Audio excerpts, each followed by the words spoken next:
go to the real problem. So I understood that there is an interaction between two brackets, two couples, okay? This interaction between these two couples will give me this type of outcome. Vertically speaking, we have intrusion in the bracket A, meaning the bracket that is less angulated, and extrusion in the bracket that is more angulated. Also, I have two moments in the same direction, and those two moments in the same direction, they have different magnitudes. The greater moment is in the most angulated bracket, and this is going to happen this way. So we have the relationship between bracket A and bracket B is going to give me this. Two moments in the same direction, okay? Two moments in the same direction, first thing. And the moment in the most angulated bracket is going to dictate the moment of the system. And now we have this. Wow, is it good? Is it what I want? No, it's not what you want. Why is that? Look, if you think that you're going to just upright the molar because you heard somewhere that when we have this, the couple, the moment of the couple is a free vector, always doing the upright of the molar with, or whatever tooth you're using, with the crown going one way, the root goes the other way. Think again, because this is not a free system. This is not one body free in space. No, it is not. It's restrained. And what do we have here? We have here this. What do you think is going to happen when we do this type of mechanics? Do you think it's easy for the root to remodel the bone here to go this way, or do you think it's easier because we have less rigidity here, you have less resistance at this point? What is easiest to accomplish here? Not just here, also at this point, we have the same thing. We are going to have this type of movement. Now, this is the real thing.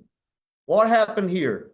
You had extrusion in the most angulated tooth. You had intrusion in the other one. You had this moment.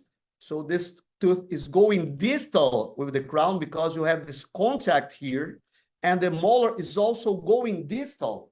That's why he put the wire to restrain the molar root. But restraining the molar root is not restraining the extrusion, is not restraining this outcome here, which is, what do we call here, guys? Do you know the name of this? We call it, again, don't panic. All those names are going to be given to you. All those strategies and theories are going to be given to you the easiest way possible. Mixing the science with the clinic, mixing the theory with the practice, problem and solution this way. So I must tell you that this is the problem, and I'm going to show to you clinically why this problem will affect you, because now from this point on you are dealing with your own malocclusion. You are dealing with the malocclusion you created just because you lack the knowledge for that.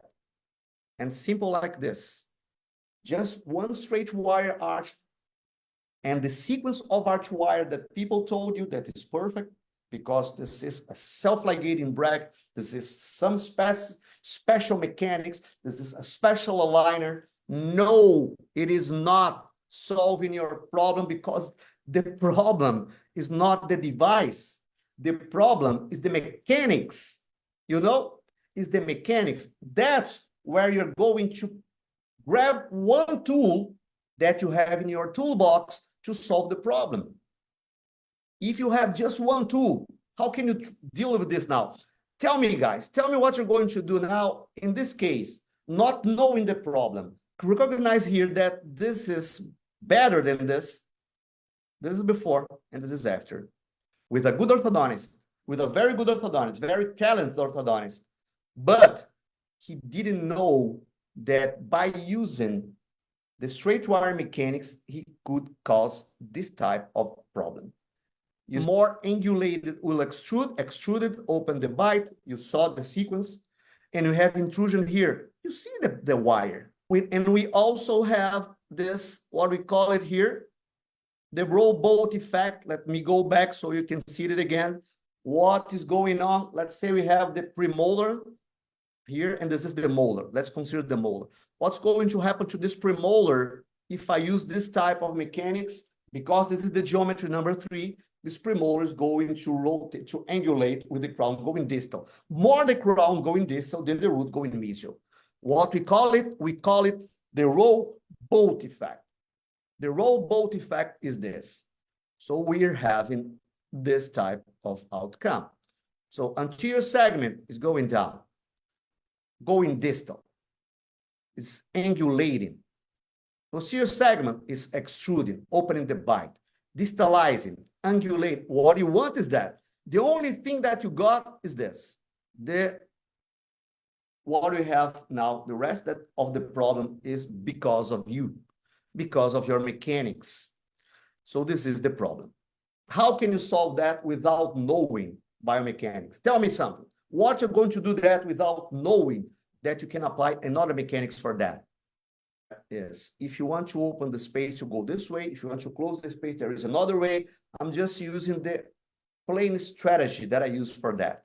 First, I will do that separately. So this is the line. I'm applying the verticalization uprighting of the molar. And after aligning and leveling, I reach the rectangular arch wire, very stiff arch wire. Then I'm using, as 100% of my cases, I'm using a TMA 1725 that we call the symmetric V, will eliminate or at least control the vertical components, because the vertical components, they have the same magnitude and they are opposite in direction and sense